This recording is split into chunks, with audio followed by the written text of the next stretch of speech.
नमस्कार दोस्तों, आज एक मैसेज आया है, उसमें पूछा है कि अगर 12% रिटर्न मिले और 12.5% टैक्स लग जाए उस पर। मान लीजिए आपने कहीं म्यूचुअल फंड में एसआईपी कर रखी है या लमसम कर रखा है, जो भी है, उस पर 12% का मान लीजिए आपको रिटर्न मिला और 12.5% गवर्नमेंट ने टैक्स ले लिया, तो मैं एसआईपी क्यों करूं, या मुझे फायदा होगा या नुकसान।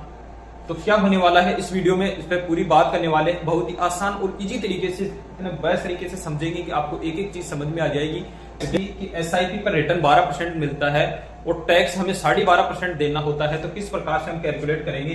क्योंकि जो रिटर्न है वो भी हमें 12% सालाना मिलता है और हमें जो टैक्स कैलकुलेशन करते हैं वो भी हमें सालाना ही करना पड़ता है। तो हम एक उदाहरण से समझते हैं कि कैसे हमें टैक्स का कैलकुलेशन करने वाले हैं आगे। मान लीजिए आप एक एसआईपी करते हैं, एक एग्जांपल से समझते हैं कि आप एक एसआईपी करते हैं 5,000 रुपए मंथली एसआईपी करते हैं और लगभग 20 साल तक ये एसआईपी आपकी कंटिन्यू चलती है। 12% का रिटर्न माना है, तो आप 12 साल में आपका 5,000 रुपए के इन्वेस्टमेंट हो जाएगा आपका लगभग 12 लाख रुपए, यानी टोटल पैसा इन्वेस्टमेंट कितना होगा आपका 12 लाख रुपए। और 12% रिटर्न के हिसाब से 20 साल में आपका जो पैसा बनेगा वो 50 लाख रुपए के समथिंग बनेगा, यानी 49 लाख और 90,000 रुपए के समथिंग, या उससे थोड़ा सा ऊपर है। तो मैंने लमसम में लिख दिया है समझने के लिए कि 50 लाख रुपए यहां पर आपका वैल्यू बनने वाली है। तो अब बात करते हैं कि टैक्स दो प्रकार से म्यूचुअल फंड में टैक्स लगता है। एक एसटीसीजी टैक्स बोलते हैं, एक को एलटीसीजी बोलते हैं। एसटीसीजी का मतलब होता है short term capital gain tax, यानी आपको 365 दिन के अंदर आपने जो भी इन्वेस्टमेंट किया है, अगर आप वहां से निकाल लेते हैं 365 दिन यानी एक साल, लगभग आप एक साल मत मानिए, दिन गिन लिए, क्योंकि दिन ही काउंट होते हैं उसमें। तो वहां पर इससे पहले 365 दिन से पहले अगर आप पैसा निकाल लेते हैं म्यूचुअल फंड में, आपने इन्वेस्टमेंट किया, तो वहां पर आपको 20% टैक्स देना होता है। और long term capital gain tax में क्या होता है कि जो आपने एक साल से ज्यादा का समय वहां पर दिया है, फिर आपके पास जो पैसा बना है या ब्याज के रूप में आपको या म्यूचुअल फंड से जो रिटर्न मिला है, उसमें आपको 12.5% का टैक्स देना होता है, परंतु उसमें आपको 1.25 लाख रुपए की छूट भी मिलती है। तो ये छूट कैसे मिलेगी और कितना पैसा आपको वापस रिटर्न मिलेगा, या सारा पैसा टैक्स में कट जाएगा, तो और आगे हम बात करने वाले हैं, यही समझते हैं हम। तो हमारा 50 लाख रुपए जो टोटल गेन हुआ है, उसमें से हमारा जो मूलधन है वो हम माइनस यहाँ पर करने वाले हैं सबसे पहले टैक्स में। यानी जो 50 लाख रुपए है उसमें से हम 12 लाख माइनस करेंगे, तो हमारे पास पैसा बचेगा 38 लाख रुपए।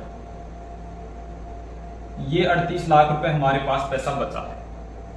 ये लाख में ये पैसे हैं, यहाँ पर मैंने माइनस करने के लिए सीधा लिख दिया है, ये लाख समझ सकते हैं आप, ऐसे मान लीजिए लाख। तो 38 लाख रुपए हमारे पास शेष बच गया है।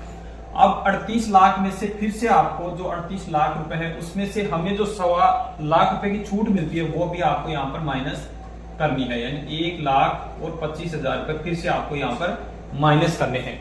और 1,25,000 रुपए हम माइनस करते हैं तो हमारे पास बचता है 36 लाख और 75,000 रुपए। शेष पैसा अपने पास यहाँ पर बच जाएगा। अब 36,75,000 पर हमें कितना टैक्स देना पड़ेगा, 12.5%। अगर इसको हम मल्टीप्लाई करके देखते हैं, यहां पर मान लीजिए ये 36 लाख रुपए है, ये 36 लाख और 75,000 को हम मल्टीप्लाई करते हैं 12.5 से बटे में 100 करके देखते हैं, तो कितना पैसा हमारा माइनस होने वाला है। यहां पर आएगा आपके 4,59,375 रुपए।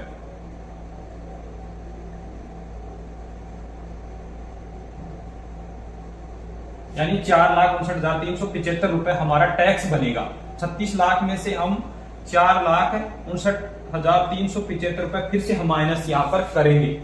और अगर हम 36 लाख में से ये जो पैसा माइनस करते हैं, तो हमारे पास जो 36,75,000 में से माइनस हम करेंगे, ये लाख है, लाख ही लिख देता हूं, ऐसे समझ में नहीं आएगा, तो लाख रुपए है ये, इसमें से माइनस करेंगे हम 4,59,375 रुपए।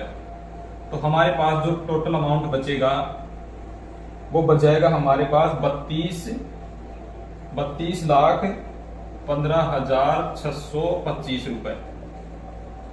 ये अमाउंट यानी टैक्स काटने के बाद में, जो पूरा टैक्स कैलकुलेट करने के बाद हमारे पास पैसा बचेगा 32,15,625 रुपए आपके अकाउंट में ये आएगा।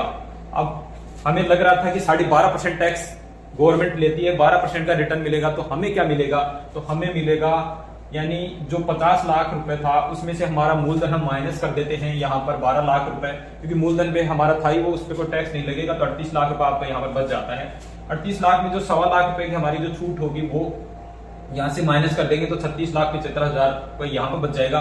36,75,000 का 12.5% हम टैक्स कैलकुलेट करते हैं तो 4,59,375 रुपए होता है।